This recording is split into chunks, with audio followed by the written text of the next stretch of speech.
አንድ አምላክ በሚሆን በአብ በወልድ በመንፈስ ቅዱስ ስም አምነን በወርኃ ጥር በ13ኛው ቀን በረከቱ ለዘላለም ከሕዝበ ክርስቲያን ጋር ጸንቶ ይኑርና ልቦናው ደስ የሚያሰኝ ታላቁ ሊቀ መላእክት ቅዱስ ሩፋኤል ያደረገው ተአምር ይህ ነው።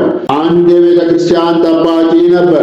በአንዲት ዕለትም በሊቀ መላእክት ቅዱስ ሩፋኤል ስዕል ፊት ሻማ ያበራ ዘንድ በገባ ጊዜ መቅረዙ የደብሩ አገልጋዮች ሳያልሙት ብዙ ቀን ቆይቷልና ከዘይቱ የተነሳ እጅግ ቆሽሾ አገኘው። መቅረዙም በወርቅ የተለበጠ ነበር። ይህ የቤተ ክርስቲያን ንዋየ ቅድሳት ጠባቂም ያንን መቅረዝ ያጥበው ዘንድ ወደ ባሕሩ ሐይቅ ሄዶ ጉማሬ የመሰለ ቀንድ ያለው ከባሕር አራዊት ሁሉ የሚበልጥ አውሬ በባሕሩ ውስጥ ነበር። ይህም አውሬ ወጥቶ የቤተ ክርስቲያኑን አቃቤ የያዘ ይበላው ዘንድም በእጁ ውስጥ የሻማ ማብሪያው መቅረዝ ተይዞ እያለ በባሕሩ መካከል ወደ አለ ደሴት ወሰደው። በባሕሩ ዳርቻ ያሉ ዋናተኞችም ሁሉ በአውሬው አፍ ተይዞ ያዩት ነበር። በላያቸው ማዘንና ድንጋጤ ፍርሃትም ወረደ።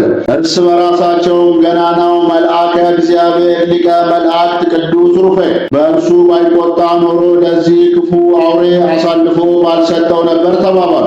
የቅድስት ቤተ ክርስቲያኗን ዕቃዎችን የሚጠብቅ የዚያ ሰው ልጆችና ዘመዶችም ፈጥነው ሄደው በእንባና በለቅሶ እየጮሁ ከሚያስፈራ አውሬ አባታቸውን ያድንላቸው ዘንድ ከሊቀ መላእክት ቅዱስ ሩፋኤል ቅድስት ስዕሉ ፊት ቆመው ይለምኑ ይማጸኑ ጀመር። በንጽሕናና እግዚአብሔርን በመፍራት የሚያገለግል የዚያን ካህን ጩኸትና ስለ አባታቸው ወደ እርሱ የሚያለቅሱ የልጆቹን ልመና ከእግዚአብሔር በተሰጠው ስልጣኑ የይቅርታ መልአክ የሆነ ታላቁ ቅዱስ ሩፋኤል ሰምቶ ራራላቸው። ከሰማይ ወርዶ የአርጉም አውሬ የቤተ ክርስቲያኗን ጠባቂ በአፉ ይዞ በውስጧ ወደ ገባበት የባሕሩ ደሴት ገባ። ከአውሬም አፍ አቃቤውን አላቀቀው። በእጁ ከነበረው መቅረዝ ጋር ከባሕሩ ደሴት አውጥቶ በባሕሩ ወደብ ላይ አኖረው። አቃቤውም ምንም ጉዳት አላገኘውም ነበር። የእጁ መቅረዙንም ከሊቃነ መላእክት ሦስተኛ የሆነ ታላቁ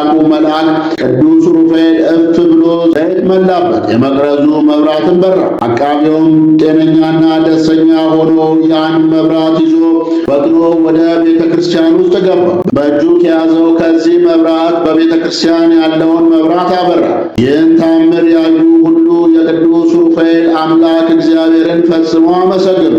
አቃቤውንም ከዚህ ክፉ ነጣቂ አውሬ እንደምን አመለጥክ ሲሉ ጠየቁት። የአቃቢም የአውሬ በያዘኝ ጊዜ ከሚያስደነግጥ ማስፈራቱ የተነሳ እንደ በድን ሆኜ ነበር። ወደ ጥልቁ ባሕርም ይዞ አውረደኝ። መቅረዙም በእጄ ነበር። ነገር ግን በድንገት ልብሱ ብርሃን የሆነ በመስቀል ምልክት የተሠራ የብርሃን ዘንግን በእጁ የያዘ የክብር ልብስን የለበሰ ተገልጾ ለአገልግሎቱ የምትደክምላት ቤተ ክርስቲያን ጠባቂ የሳታውያን መናብርት መላእክት አለቃቸው እኔ ሩፋኤል ላድን መጥቻለሁና አይዞህ አትፍራ አለኝ። ይህንንም ብሎ ተገለጸልኝ። ይህ ገናና መልአክ ቅዱስ ሩፋኤል ከያዘኝ ከዚያ አውሬ የሚፋጩ ጥርሶች አዳነኝ። በዓይኔ ያየሁትን በእጄ የያዝኩትን መቅረዝ እፍ አለው። በእጄ ውስጥ ባለው መቅረዝ ላይም እፍ ባለበት ጊዜ ዘይቱ በመቅረዙ ውስጥ ሞልቶ በራ። ይህም መለሰላቸው። እግዚአብሔርን የሚፈራ የሆነ የዚህን የዋህ አቃቤ ምስክርነትን በሰሙ ጊዜም ሕዝቡ ሁሉ ደስ ተሰኙ።